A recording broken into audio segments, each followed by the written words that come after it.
उच्च न्यायालय, हाईकोर्ट, भारत में संलग्न सुगठित तथा एक तंत्रीय पिरामिड आकार की न्यायपालिका की व्यवस्था के बीच की कड़ी रूप महत्वपूर्ण न्यायालय राज्य का उच्च न्यायालय है, जो राज्य के विस्तारों में सर्वोपरि है।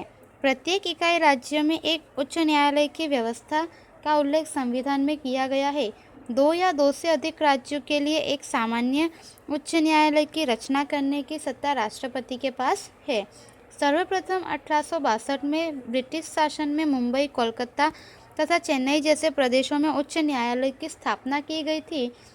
भारत में आज भी पंजाब, हरियाणा तथा चंडीगढ़ राज्यों के बीच एक ही उच्च न्यायालय है। इसी प्रकार असम के उच्च न्यायालय का कार्यक्षेत्र असम के उपरांत मणिपुर, मेघालय, नागालैंड, त्रिपुरा, मिजोरम तथा अरुणाचल प्रदेश तक फैला हुआ है। तो यहाँ पे हमें बताया है कि भारत में जो है यहाँ पे पिरामिड आकार की जो न्यायपालिका है उसकी व्यवस्था के बीच में जो हमें कड़ी रूप देखने को मिलती है महत्वपूर्ण, वह जो है उच्च न्यायालय है, जो कि राज्य स्तर पर कार्यरत होती है, जो कि राज्य विस्तारों में सर्वोपरि होती है। और प्रत्येक राज्य में जो है उच्च न्यायालय की व्यवस्था का उल्लेख जो है हमारे संविधान में किया गया है। दो या दो से अधिक राज्यों के लिए एक सामान्य उच्च न्यायालय की रचना करने की सत्ता जो है राष्ट्रपति के पास होती है। और सर्वप्रथम 1862 में जो है ब्रिटिश शासन में मुंबई, कोलकाता तथा चेन्नई जैसे प्रदेशों में उच्च न्यायालयों की स्थापना की गई थी।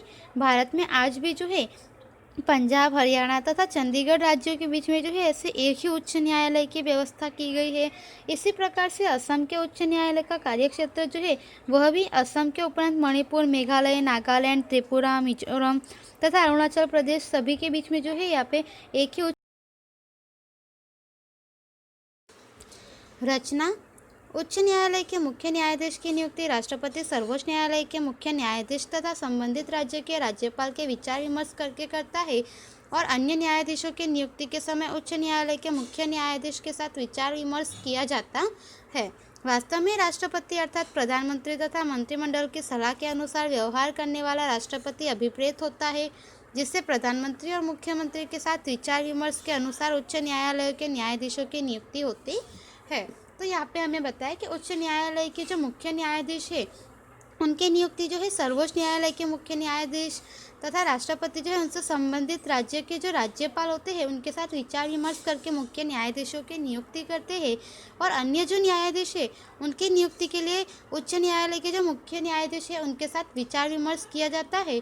और वास्तव में राष्ट्रपति जो कि प्रधानमंत्री या तो फिर मंत्रिमंडल की सलाह के अनुसार जो है कार्य करता है और राष्ट्रपति अभिप्रेत होता है, जिससे कि प्रधानमंत्री और मुख्यमंत्री के साथ विचार विमर्श करके उच्च न्यायालय के न्यायाधीशों की नियुक्ति भी की जाती है। उच्च न्यायालय के न्यायाधीशों का कार्यकाल 62 वर्ष की आयु तक होता है। वह राष्ट्रपति को अपना त्यागपत्र दे सकता है। उच्च न्यायालय के किसी भी न्यायाधीश की अनुशासनहीनता तथा भ्रष्टाचार तथा अकार्यक्षमता के कारण राष्ट्रपति संवैधानिक व्यवस्थाओं के अनुसार संसद में महाभियोग की कार्यवाही पूर्ण करने तथा आरोप सिद्ध होने पर पद से हटा सकता है। उच्च न्यायालय के न्यायाधीशों का किसी भी राज्य में स्थानांतरण किया जा सकता है।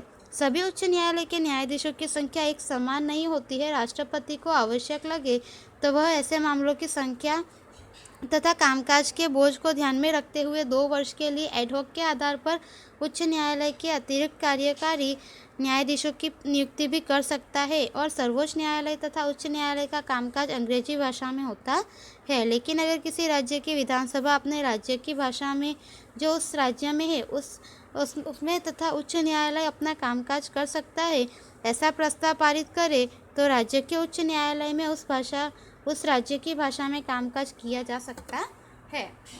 तो यहाँ पे हमें बताया है कि उच्च न्यायालय के जो न्यायाधीश होते हैं उनका 62 वर्ष की आयु तक जो है वह निश्चित किया गया है और वह राष्ट्रपति को अपना पद जो है त्यागपत्र दे सकता है। और यदि उच्च न्यायालय के किसी भी न्यायाधीश को अनुशासनहीनता अथवा भ्रष्टाचार या अकार्यक्षमता के कारण जो है राष्ट्रपति संवैधानिक व्यवस्थाओं के अनुसार जो है उन्हें संसद पक्ष से महाभियोग की कार्यवाही पूर्ण करने पर और सिद्ध होने पर जो है उस पद पर से हटा सकता है। और उच्च न्यायालय के न्यायाधीश जो है वह किसी भी राज्य में उनका एक राज्य से दूसरे राज्य में स्थानांतरण हो सकता है। और सभी जगह पे जो है सभी राज्य के न्यायाधीशों की संख्या जो है एक समान नहीं होती है।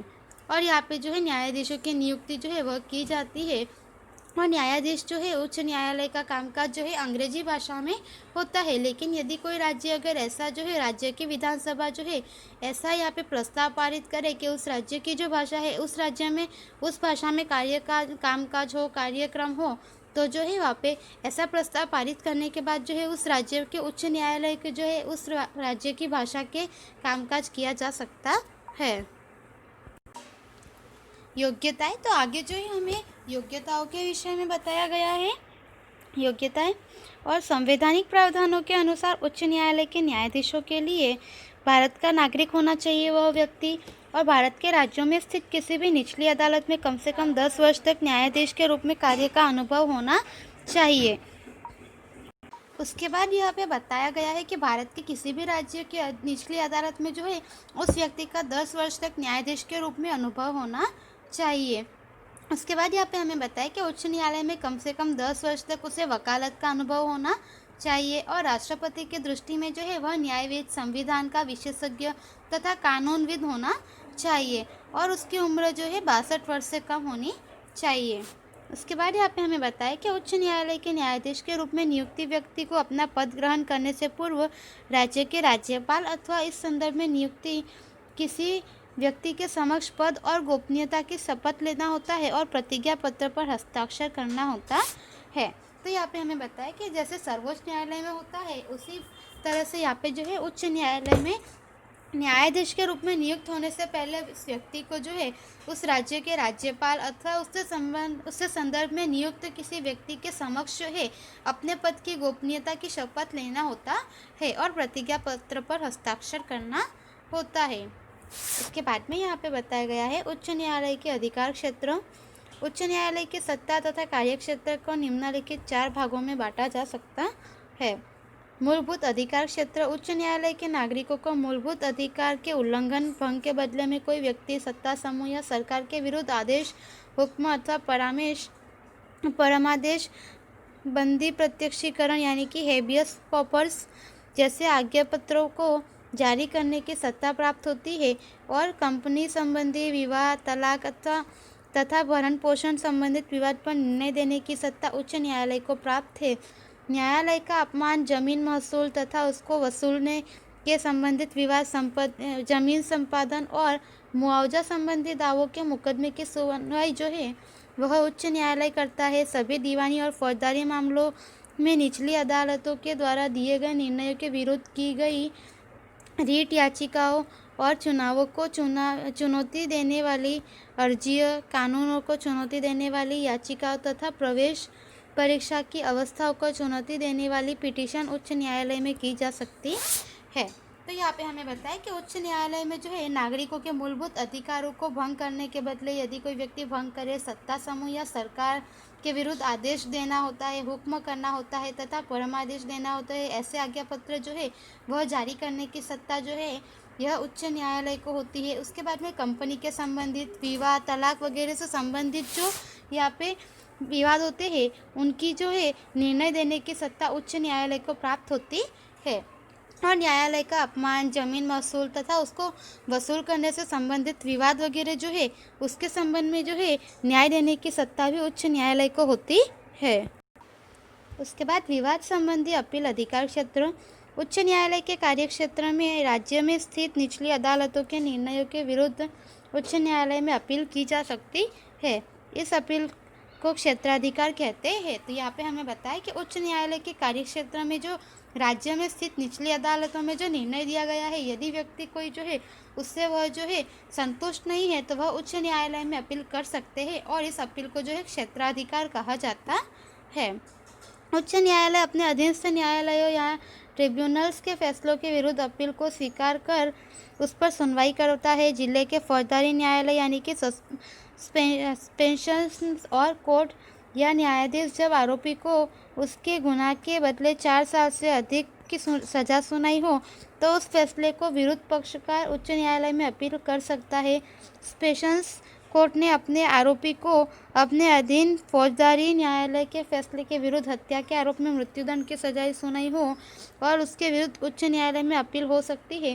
ट्रिब्यूनलों के फैसलों से नाराज पक्षकार भी उच्च न्यायालय के अपील उच्च न्यायालय में अपील कर न्याय प्राप्त कर सकता है। उच्च न्यायालय किसी मामले में संविधान के अर्थघटन संबंधी कानून के महत्वपूर्ण प्रश्नों पर निर्णय करने की सत्ता रखता है।